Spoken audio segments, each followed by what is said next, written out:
ഇടുക്കിയിലേക്കാണ്. കൊമ്പൊടിഞ്ഞാലിൽ 4 പേരെ പൊള്ളലേറ്റ് മരിച്ച നിലയിൽ കണ്ടെത്തിയ സംഭവത്തിൽ ദുരൂഹതയില്ലെന്ന് പ്രാഥമിക വിലയിരുത്തൽ. വീടിന് തീപിടിക്കാൻ കാരണം ഷോർട്ട് സർക്യൂട്ട് ആകാം എന്നാണ് പോലീസിന്റെ നിഗമനം. ഏകദേശം 6:45 കൂടിയിട്ട് ഇവിടെ അയൽവാസി എൻ്റെ ഭാര്യേനെ വിളിച്ച് എന്നാൽ വീട് കത്തിക്കൊണ്ടിരിക്കുകയാണ്, വീട്ടിൽ ആരെങ്കിലും ഉണ്ട്, അവരെ അവിടെ പോയി എന്നുള്ളത് അന്വേഷിക്കുമ്പോഴാണ് നമ്മൾ വിവരം അറിയുന്നത്. അന്നേരം തന്നെ കൊന്നത്തടിയിൽ ഒരു വണ്ടി വിളിച്ച് ഞങ്ങളിവിടെ വന്നപ്പോൾ തന്നെ ഒരു കുട്ടീനെ അടിമാലിക്ക് കൊണ്ടുപോയിരുന്നു. ബാക്കി 2 പേര് ഇവിടെ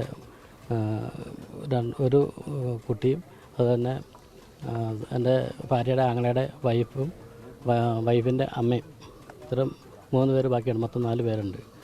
അവരുടെ ബോഡി ഇവിടെ കിടക്കേണ്ടത് നമുക്ക് തിരിച്ചറിയാൻ പറ്റാത്ത ഒരവസ്ഥയിലായിരുന്നു. എന്താ സംഭവിച്ചെന്നുള്ളത് നമുക്കറിയത്തില്ല. രാഹുൽ വിജയനാണ് വിശദാംശങ്ങളുമായി ചേരുന്നത്. രാഹുൽ, ഇതിൽ തുടക്കത്തിലൊക്കെ ഒരു ദുരൂഹതയുണ്ടായിരുന്നു. ആ ദുരൂഹതയുടെ ആവശ്യമില്ല, അത് നീങ്ങുന്നു എന്നതാണോ?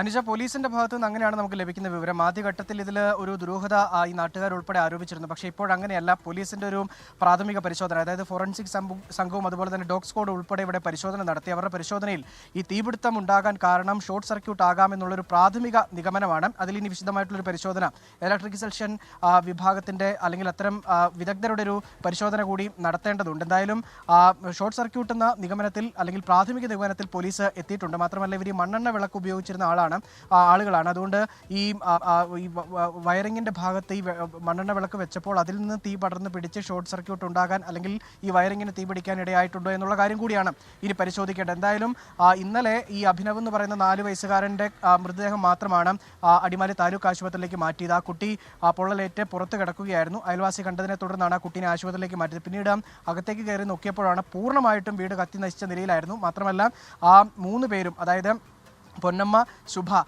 അഭിനന്ദ് എന്ന് പറയുന്ന കുട്ടി, ഈ 3 പേരുടെ മൃതദേഹമാണ് വീടിനകത്തുണ്ടായിരുന്നത്. അവരുടെ 3 പേരുടെയും ഇൻക്വസ്റ്റ് നടപടികൾ പൂർത്തിയാക്കി ഇപ്പോൾ പോസ്റ്റ്മോർട്ടത്തിനായി മൃതദേഹം കൊണ്ടുപോവുകയും ചെയ്തിട്ടുണ്ട്. ബന്ധുക്കളുടെ ഒരു പ്രതികരണം കൂടി ഈ ഘട്ടത്തിൽ നമ്മൾ കേട്ടതാണ്. അവരും ഈ മരണത്തിൽ ദുരൂഹത ആരോപിക്കുന്നില്ല. മറ്റേതെങ്കിലും തരത്തിലുള്ള സാമ്പത്തിക പ്രതിസന്ധിയോ ബുദ്ധിമുട്ടോ ഈ കുടുംബത്തിനുണ്ടായിരുന്നില്ല. ലോൺ ഉണ്ടായിരുന്നു, അത് തിരികെ അടയ്ക്കാൻ ഒരു ചെറിയ പ്രയാസമുണ്ടായിരുന്നു. പക്ഷേ വലിയ തോതിൽ അളവിലുള്ള ഇവർക്ക് സ്ഥലമുണ്ട്. ആ സ്ഥലം ഉൾപ്പെടെ വിറ്റ് കഴിഞ്ഞാൽ പോലും ആ സാമ്പത്തിക ബാധ്യത തീരാവുന്നതാണ്. അതുകൊണ്ട് അത്തരം ഒരു പ്രതിസന്ധി കുടുംബത്തിനുണ്ടായിരുന്നില്ല. 4 വർഷം മുമ്പ് ഈ ശുഭയുടെ ഭർത്താവ് കോവിഡ് ബാധിച്ച് മരിച്ചിരുന്നു. അതിനുശേഷം ഇവർ 4 പേരുമാണ് ഈ വീട്ടിൽ താമസിച്ചിരുന്നത്. പഴയ ഒരു വീടായിരുന്നു, ഓടുമേഞ്ഞ വീടായിരുന്നു. അത് പൂർണ്ണമായും കത്തി നശിച്ച് ഈ വീടിനുള്ളിലേക്ക് വീഴുന്ന ഒരു സ്ഥിതി ഉണ്ടായിരുന്നു. ആ ഓട് താഴേക്ക് വീഴുകയും അതിൻ്റെ അടിയിലാണ് ബാക്കി 3 പേരുടെ മൃതദേഹവും കിടക്കുകയും ചെയ്തിരുന്നത്. നിലവിൽ പോലീസിന്റെ നടപടികൾ അവർ പൂർത്തിയാക്കിയിട്ടുണ്ട്. ഇനി പോസ്റ്റ്മോർട്ടം ഉൾപ്പെടെയുള്ള കാര്യങ്ങളാണ് നടക്കാനുള്ളത്.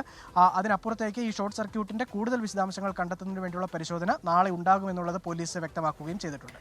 ശരി, ഇടുക്കി കൊമ്പൊടിഞ്ഞാലിലാണ് 4 പേരെ ദുരൂഹ സാഹചര്യത്തിൽ പൊള്ളലേറ്റ് മരിച്ച സംഭവം.